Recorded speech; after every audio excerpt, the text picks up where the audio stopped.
मैं पड़ोसन के घर गया, लेकिन जो अंदर देखा उसने मेरी जिंदगी बदल दी। पड़ोसन ने एक दिन मुझे अपने घर बुलाया। मुझे लगा कि शायद उन्हें किसी काम में मदद चाहिए, इसलिए मैं बिना ज्यादा सोचे उनके घर चला गया। लेकिन जैसे ही मैं अंदर गया, मुझे कुछ अजीब सा महसूस होने लगा। घर में एक अजीब सी खामोशी थी। ना कोई आवाज, ना कोई हलचल। मैंने इधर उधर देखा, घर बिल्कुल खाली लग रहा था।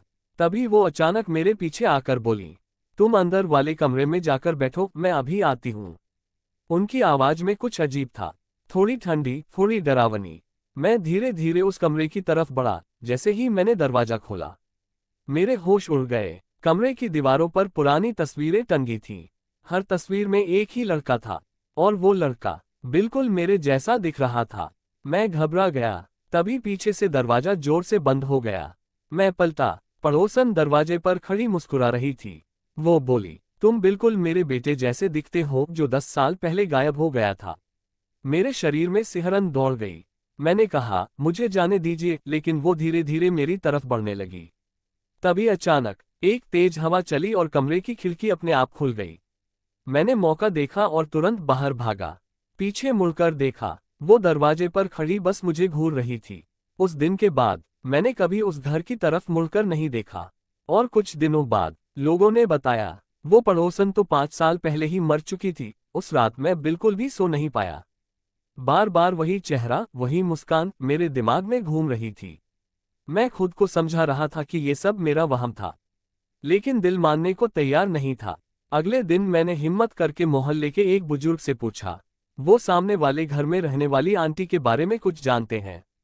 बुजुर्ग की आंखें अचानक चौड़ी हो गईं। उन्होंने धीमी आवाज में कहा, तुम उस घर के अंदर गए थे? मैंने हाँ में सिर हिलाया। वो बोले, उस घर में जो औरत रहती थी, उसका बेटा 10 साल पहले अचानक गायब हो गया था। वो हर रोज उसे ढूंढती रहती थी और धीरे धीरे पागल हो गई। मेरे रोंगटे खड़े हो गए।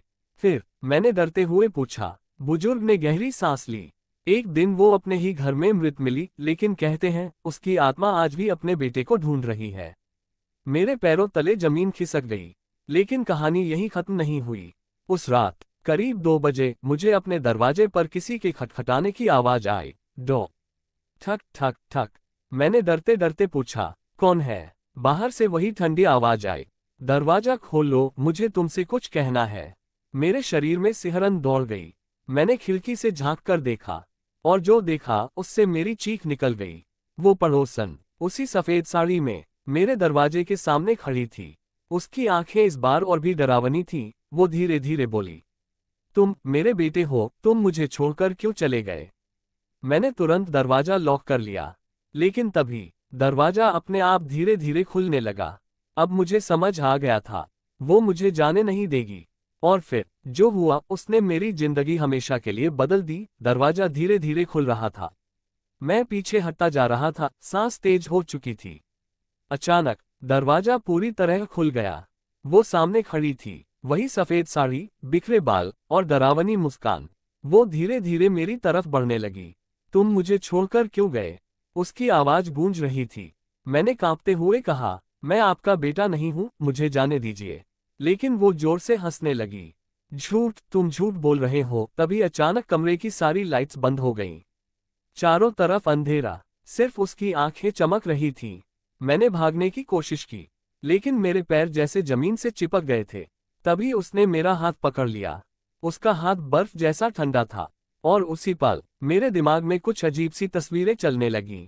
मैंने देखा, एक छोटा लड़का, वही घर, वही औरत।